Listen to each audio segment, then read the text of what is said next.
มื้อนี้เอาบรรยากาศอยู่มื้อวันเข้าพรรษาพี่น้องเข้าพรรษาปีนี้ก็ถืออยู่กับวันที่29เดือนกรกฎาคมปี2026พี่น้อง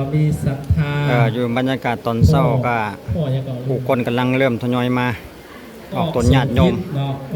เพราะว่าเมื่อคืนนี้ฝนตกทั้งคืนเลยเพิ่นจะถวายพระไตรปิฎกอาจจะจืดแดดน้อยนึงเพราะว่าในเวลานี้ฝนก็ยังพอลินๆอยู่หั่นนะเด้ฟ้ายังครึมๆอยู่เลย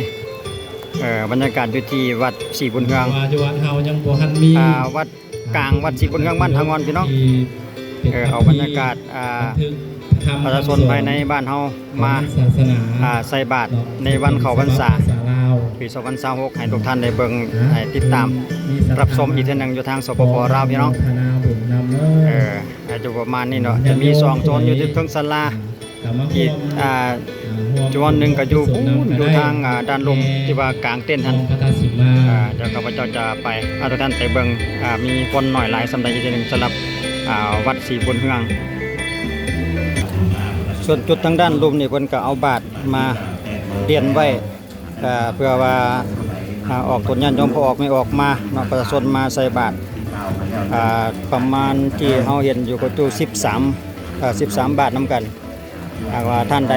ที่ว่าเพิ่นมีจุดประสงค์ที่ว่ามาใส่เลยก็ได้คือกันเนาะสำหรับจุดนี้นี่เพราะว่าเพิ่นก็อำนวยความสะดวกบางเทื่อว่ามีคนอยากไปอยากมาอยากไปไว้ประมาณนั้นเพิ่นก็จะมาใส่เลยสำหรับจุดนี้เนาะแล้วแต่ความต้องการสะดวกของฝ่ายลาวในปัจจุบันนี้เพิ่นก็เฮ็ดลักษณะนี้พี่น้องสะดวกจังนึงถ้าว่าท่านใดที่ว่ายังบ่ทันได้มีความบ่ฟ้าวไปทางใดหั่นนะเพิ่นก็จะรอทางครูบาเพิ่นทำการสวดแล้วก็จังใส่ตามหลังประมาณก็มีเนาะสำหรับผู้ที่บ่ได้ฟ้าวเวียกไปทางอื่นทางใดเอาบรรยากาศภายในวัดไม้ทุกท่านได้เบิ่งไปนำในปัจจุบันปีนี้อาจจะบ่หลายเพราะตัวใดพี่น้องเพราะว่าสถานการณ์บ่ค่อยดีเพราะว่าจะมีฝนตกในช่วงเช้าเนาะบรรยากาศก็เลยเฮ็ดให้ชื้นไปนิดนึงชื้นมืดไปนิดนึงรถก็เข้ามาจอดภายในรู้สึกว่าจะเต็มในลานรถลานวัดเลยทางด้านหน้าเพราะว่าฝนนะมีอุปสรรคกับฝนธรรมดาถ้าว่าบ่มีเกี่ยวกับฟ้าฝนนี่ก็ฝนนี่อาจจะหลายกว่านี้เนาะเต็มเรือนวัดเลยก็เป็นไปได้ก็จะได้ฝนหน่อยแต่ก็มีปัญหากับฟ้าฝนเนี่ยอีกจังนึงนะหลังจากนั้นเขาจังเบิ่งวิธีในเวลาเพิ่นใส่บาตรอีกเทื่อนึงว่าจะมีผู้คนมาเพิ่มอีกหน่อยหลายสำหรับอีกเทื่อนึงสังเกตเห็นผู้กำลังมาก็ยังมีเนาะหลังจากนั้นก่อนที่ว่าเพิ่นจะใส่บาตรเพิ่นก็จะครูบาเพิ่นก็จะนำทางเทียนอ้อมสิมลักษณะนี้ติดตามโดยแม่ข่าวกับประชาชนภายในบ้านทางวันเฮานี่เองเนาะก็บางพื้นที่อาจจะบอกคือกันพี่น้องมีแต่ข้าพเจ้าจะแห่เทียนพรรษานายสร้างแอร์สหายน้อยบางพื้นที่อาจจะเฮ็ดคือกันหรือบ่เฮ็ดก็บ่แน่ใจพี่น้องถ้าว่าเขตใดเฮ็ดจังได๋ก็เล่าสู่กันฟังในก็ดีอันนี้เพียงแค่ข้าพเจ้าเอาบรรยากาศอยู่ทางสปป.ลาวมาให้ทุกท่านได้ติดตามได้รับชมประเพณีแห่เทียนเข้าพรรษาอยู่ที่วัดกลางศรีบุญเฮืองบ้านทางวันเฮานี่เองพี่น้องเป็นลักษณะนี้เนาะ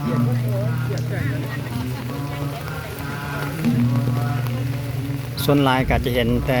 ผู้สูงอายุแล้วก็ผู้วัยกลางคนแดงามแล้วท่านใดที่ว่าบ่มีจุดประสงค์ที่จะเวียนก็ได้เนาะบ่เป็นหยังเพราะว่าเห็นจำนวนหนึ่งเพิ่นก็นั่งภายในอยู่นะเพิ่นบ่สะดวกที่จะนั่นหั่นนะก็มีคือกันแต่ว่าบ่สะดวกที่สิย่างตากฝนว่าซั่นพอดีฝนลิ้นยังมัวลิ้นก็ลิ้นแห้งเติบเด้ถ้าบ่มีคันห่มนี่ก็ชั่วกี่ครบรอบ3รอบนี่ก็ว่าจะเปียกไปพุ่นแล้ว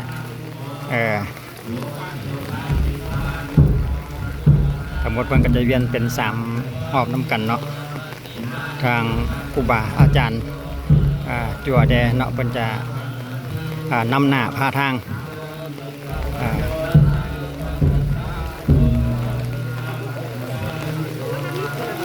ของบรรยากาศมาให้ทุกท่านได้เบิ่งไปน้ำพี่น้องอยู่สปป.ลาวในงานบุญเข้าพรรษาปี2026ในปัจจุบันอยู่ในขอบเขตบ้านทองงอนเฮานี่เองเนาะนี่เนี่ยต้องมีคันห่มเป็นน้ำเพราะว่าฝนก็ถือว่าซุ่มเย็นตลอดเวลาก็ว่าได้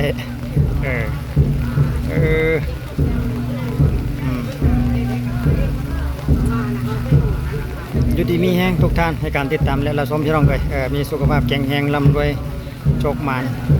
ขึ้นรถลงเรือไปงานรองใต้กันจุรถปลอดภัยสำหรับ FC ที่มาติดตามคลิปวิดีโอของข้าพเจ้าในมื้อนี้เป็นงานบุญเข้าพรรษาแล้วสาวก็มีคือกันได้พี่น้อง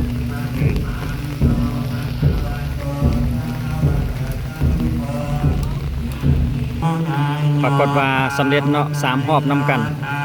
ทางครูบาเพิ่นจะขึ้นไปทางศาลาเลยก็จะทำพิธีสวดแล้วก็ใส่บาตรเป็นรายการต่อไปเดี๋ยวอีกจากระยะหนึ่งเขาจะเอาบรรยากาศการใส่บาตรของประชาชนภายในบ้านทั้งวันในเบิ่งอีกทีหนึ่งพี่น้องต่อไปเรามาเบิ่งพิธีใส่บาตรเพิ่นกำลังเริ่มพิธีใส่บาตรเป็นรายการสุดท้ายรวมทั้งหมดมี13บาทนำกันพี่น้องอธิษฐานเขาพรรษาคือเขาไปอยู่ในเราที่นี่โลไปแห่มขึ้นที่อื่นซื้อว่าเขาอยู่ได้หมายพองมาการพออยู่ในขอบคิดขอบคิดโลกมากโลภาเทวดาฮดน้ำมนต์ให้พี่น้องเอ้ยเขาพรรษาปี2026นี่นะ ฝนตกมาตั้งแต่คืนจนมืดคืนเลยก็ว่าได้อยู่ดีมีแหงเด้อทุกคนสุขภาพแข็งแรงพวกนักเมาถูกนะครับกอนึกพวกนักเลวจงตาขอทำวินัยพระปารามัดน้อมกายผิดเข้ามากระทำในบาลีว่าเป่าที่ว่าทำมาใส่ก็เป็นเป่าแบบเป่าข้าวสารเนาะอุปกรณ์จะเป็นทุงยางนี่มันแบบมันบ่มันนะเพิ่นก็เลยใส่เป็นเป่าข้าวสารเอาแทนและนอกมาคารวะทานใหญ่พระสงฆ์ทำทองวัดอุปาสาอาจารย์บางทานกอพิธานตั้งเขาท่องเที่ยวเป็นเหตุปัจจัยสงฆ์ส่วนใหญ่ส่วนบ้านน้องกันเฮาเพิ่นจะมี2วัดนำกันเด้อพี่น้องนอกจากวัดศรีบุญเฮืองแล้วก็จังมีวัดป่าสามัคคีธรรมเนาะอยู่อีกจุดหนึ่งของบ้านน้องกันเฮาก็ลักษณะการใส่บาตรของเพิ่นนี่ก็ลักษณะเดียวกันก็จำนวนหนึ่งกับผู้ใดท่านใดที่ว่ามีจุดประสงค์ที่ว่ามีธุระไปทั้งสิ้นนะมีเวียกไปทางอื่นแล้วเพิ่นก็จะใส่ก่อนก็มีลักษณะที่ว่าบ่เฝ้าบ่ด่วนแล้วเพิ่นก็จะอยู่ลังให้ครูบาเพิ่นสวดแล้วก็ใส่พร้อมเพียงกันแบบนี้เนาะก็อยู่ประมาณนี้ธรรมสังฆานิเป็นต้นมหาปัฏฐานอนันตในเป็นปริโยสามาเจตสวาพุทเอปุกมังปะกตังมัญญายังพุทโธปฏิเดกายเยนวจาโยเจตสวะสังเกนามเปตานานุปสัมปติอิสิตังปะสิตังตุนังสิตเมวัสมิก็จะมีประมาณสำนี้แหละพี่น้องทางวัดทางเขตบ้านทองวันเฮานะเพราะว่าวัดเฮาเพิ่นจะมีอยู่2วัดนำกัน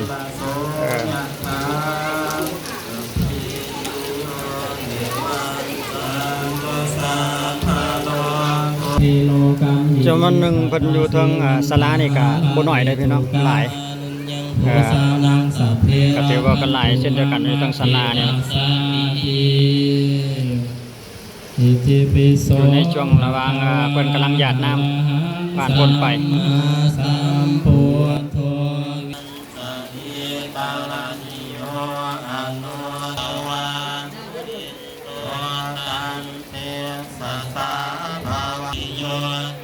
ตตาภรังทิงโค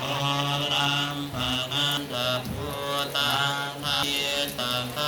ธรรมติหันตังสุตวิกินาสิตวะมุนิลาอัตตาทางกายโยวังจันโนทินาติเนกาลติมะทันติปุเรตวะปาลมิตาปะโนหิวังตวังวิสยุโหหิสยสุทยมันสุนังคารังสุปาปัตตังสุโหติตังสุนันโนสุมังปะเนติเตปะทะกินาปะทะกินาอิกาตวะนรพันตติปะทานแล้วก็ฟังเทศนาธรรมอวยพรให้พวกท่านทั้งหลายจงมีความสุขความเจริญปราศจากโรคภัยไข้เจ็บในกลางพรรษานี้ขอให้มีสุขภาพแข็งแรงคิดสิ่งใดทำสิ่งใดขอให้ได้สมดังคำหมักคำปรารถนาขอให้พวกท่านมีอายุมั่นควรยืนตราบต่อเท่าไม่ครบพรรษาเมื่อสุขสุขคนสาธุสาธุอนุโมทามีทั้งมืออื่นนี้เริ่มตั้งแต่มื้อนี้แล้วเนาะแต่ว่าวันเข้าพรรษาแท้ๆของครูบาอาจารย์ในตนอยู่ที่วาดนี้จนตลอด3 เดือนเป็นว่าเตมาสั่งใน3 เดือนเนาะ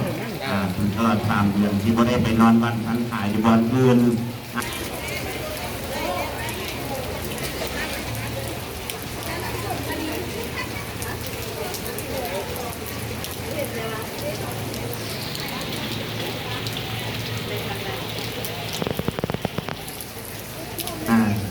ถ้าพอแจ้งบุญเนาะท่านสมจิตวงศาบ่ทำวงศาบ่ท่านสมจิตทำหน้าที่รับผิดชอบเป็นปัจจุบันนี้เป็นการรับผิดชอบเกี่ยวกับวัดวาพุทธศาสนาที่อยู่บ้านเขานี่นะในเดือน10 ปีนี้เนาะเดือน12 ปีนี้เราบรรจบพรรษาได้กลับคืนมายามลูกยามหลานด้วยสุขภาพแข็งแรงพาหัดศีล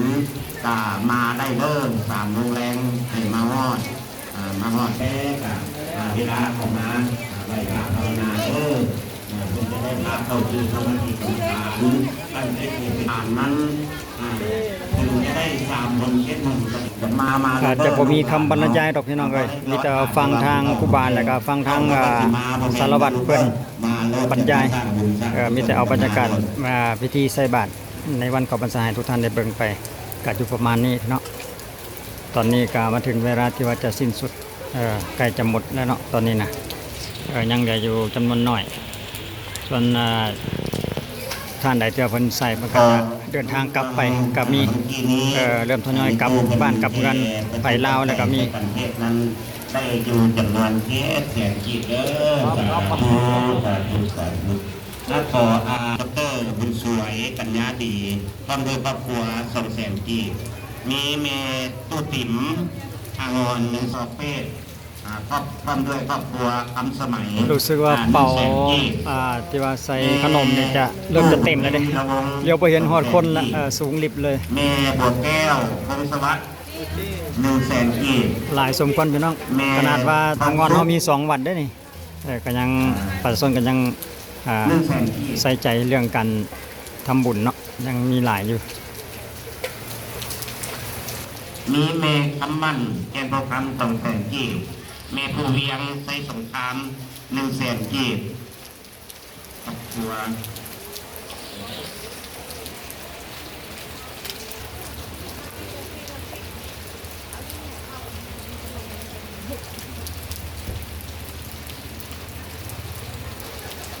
รู้สึกว่าจะนาทีสุดท้ายสำเร็จเต็มเป่าพอดีเลย100,000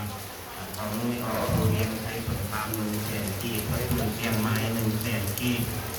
แม่ตู้สมจันทร์พัน200,000 กีบ